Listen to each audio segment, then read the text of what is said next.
Students हम बात करेंगे एटॉमिक एमिशन स्पेक्ट्रम की। एटॉमिक एमिशन स्पेक्ट्रम क्या होता है? हम पहले बात कर चुके हैं कि स्पेक्ट्रम क्या होता है। स्पेक्ट्रम हमने कहा था कि बैंड ऑफ कलर्स या वेवलेंथ्स, डिफरेंट वेवलेंथ्स का बैंड या रेंज एक आ जाती है हमारे पास, उसको हम क्या कहते हैं? स्पेक्ट्रम कहते हैं। ठीक है, लाइट के केस में हमने कहा था बैंड ऑफ कलर्स आ जाता है, जो हमने देखा था कि violet, indigo, blue, green, yellow, orange, red, 7 colours आ जाते हैं। ठीक है, तो हम कहते हैं स्प्लिटिंग जो होती है लाइट की इनटू बैंड्स ऑफ कलर्स या वेवलेंथ्स। दूसरा हम देखते हैं कि एटॉमिक एमिशन। एमिशन हमें पता है कुछ एमिट करना और रेडिएट आउट करना। ठीक है, उसको बाहर निकालना, रिलीज करना। और एटॉमिक हमने साथ क्यों लगाया है? क्योंकि ये एक टाइप है हमारे पास किसकी, ये वाला स्पेक्ट्रम यानी एटॉमिक एमिशन स्पेक्ट्रम हमारे पास टाइप है किसकी? लाइन स्पेक्ट्रम या एटॉमिक स्पेक्ट्रम की। ठीक है, और एटॉमिक स्पेक्ट्रम या लाइन स्पेक्ट्रम हमने लास्ट लेक्चर में अपने डिस्कस किया था। इसमें हमने क्या देखा था? इसमें हमने देखा था कि हमारे पास जो है वो लाइंस आती हैं, कंटिन्यूस नहीं आता बल्कि लाइंस आती हैं। और अगर हम याद करें तो हमने एक और बात भी कही थी कि हमारे पास दो तरह के आते हैं, लाइट बैकग्राउंड पे डार्क लाइंस आती हैं या फिर डार्क बैकग्राउंड पे लाइट लाइंस आती हैं। ठीक है, तो ये हमारे पास इस तरह से होती हैं और इनको हम देख लेते हैं कि यहाँ पर हमारे पास ये दो टाइप्स आ जाती हैं, एक टाइप 1 आ जाती है, एक टाइप 2। तो ठीक है, इनमें से हम जो है वो कौन सी टाइप पढ़ रहे हैं हम ये देख लेते हैं। और फिर होता क्या है, हम ये भी देखते हैं कि एलिमेंट जो है, जो यहाँ पर एलिमेंट जिसकी हम एटॉमिक स्पेक्ट्रम लेते हैं, जिस एलिमेंट के एटम की स्पेक्ट्रम लेते हैं, उसके लिए ये एक फिंगरप्रिंट की तरह होता है। ठीक है, एक हम जिस तरह से हम कहते हैं ना हर इंसान का फिंगरप्रिंट या डीएनए प्रिंट अलग होता है। ठीक है, उसकी जो इस तरह फिंगरप्रिंट्स होते हैं, हर इंसान का अपना कैरेक्टरिस्टिक होता है, इसी तरह एटॉमिक स्पेक्ट्रम भी हर एलिमेंट का अपना कैरेक्टरिस्टिक होता है। ठीक है, तो अब हम बात कर लेते हैं एटॉमिक एमिशन स्पेक्ट्रम की। हम नीचे आ जाएंगे, हम यहाँ पर बात करेंगे एटॉमिक एमिशन स्पेक्ट्रम की। ठीक है, यहाँ पर अब हम देख लेते हैं कि एटॉमिक एमिशन स्पेक्ट्रम में क्या होता है।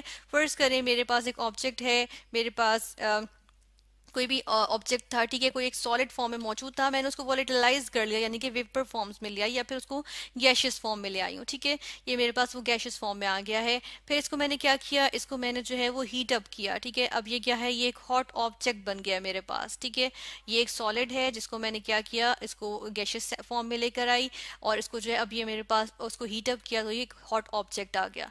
फिर मैंने क्या किया, देखिए हॉट ऑब्जेक्ट है, हॉट ऑब्जेक्ट क्या करते हैं, रेडिएशंस रिलीज करते हैं। ठीक है, तो यहाँ से इसमें से रेडिएशंस रिलीज होंगी।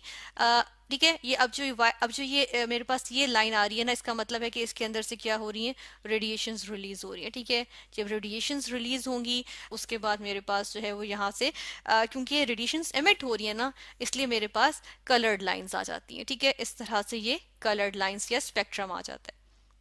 ठीक है, समटाइम्स ये भी होता है कि हम इसमें जो है वो यहाँ पर जिस तरह हमने क्या यूज़ किया है, प्रिज्म यूज़ किया है, इस तरह हमें प्रिज्म यूज़ करने की ज़रूरत नहीं पड़ती बल्कि हम क्या करते हैं, हम डिटेक्टर यूज़ कर लेते हैं। ठीक है, तो हम देखते हैं कि हम इसको इस तरह भी परफॉर्म कर सकते हैं कि ये मेरे पास मौजूद था, यहाँ पर मैं हॉट ऑब्जेक्ट ले आई यानी कि गैशियस सैंपल मौजूद था। ठीक है, इसको हम क्या कह सकते हैं, गैशियस सैंपल भी कह सकते हैं। तो यहाँ पर मैं लिखूंगी गैशियस सैंपल। ठीक है, सैंपल। तो गैशियस सैंपल को हम देख लेते हैं कि इसने क्या किया, इसको मैंने जब हीट किया, इसको हीट करने पे क्या हुआ, इसके अंदर से रेडिएशंस निकली हैं। ठीक है, ये देखिए ये रेडिएशंस इसमें से निकल रही हैं। ठीक है, यानी कि रेज निकल रही हैं, रेज एमिट हो रही हैं इसके अंदर से। ठीक है, इसीलिए हम कह रहे हैं कि ये एमिशन स्पेक्ट्रम है। उसके बाद आगे क्या किया, आगे इसके एक हमने डिटेक्टर रख दिया।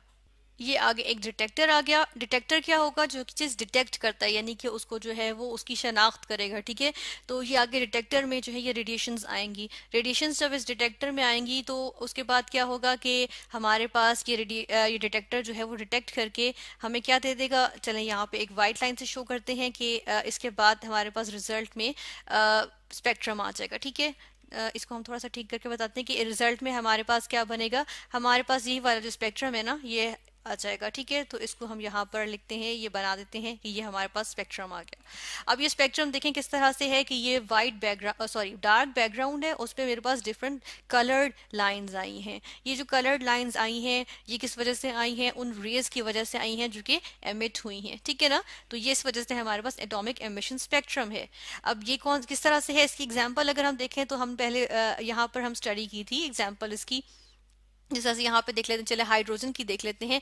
इस हाइड्रोजन की एग्जांपल में देखें तो डार्क बैकग्राउंड है, उस पे मेरे पास डिफरेंट कलर्स आ रहे हैं, डिफरेंट लाइंस आ रही हैं, ठीक, कलर्ड लाइंस आ रही हैं, एक ये आ रही है, एक ये आ रही है, ठीक है ना, डिफरेंट वेवलेंथ्स की जो है वो मेरे पास लाइंस आ रही हैं, जो कि इसकी कैरेक्टरिस्टिक लाइंस होंगी। तो हम कहते हैं कि ये हमारे पास क्या है, एटॉमिक एमिशन स्पेक्ट्रम है, ठीक है, और ये हाइड्रोजन को डिटेक्ट करने के लिए यूज किया जा सकता है, ठीक है। तो इस तरह से हमने देखा एटॉमिक एमिशन स्पेक्ट्रम के एटॉमिक एमिशन स्पेक्ट्रम क्या होता है।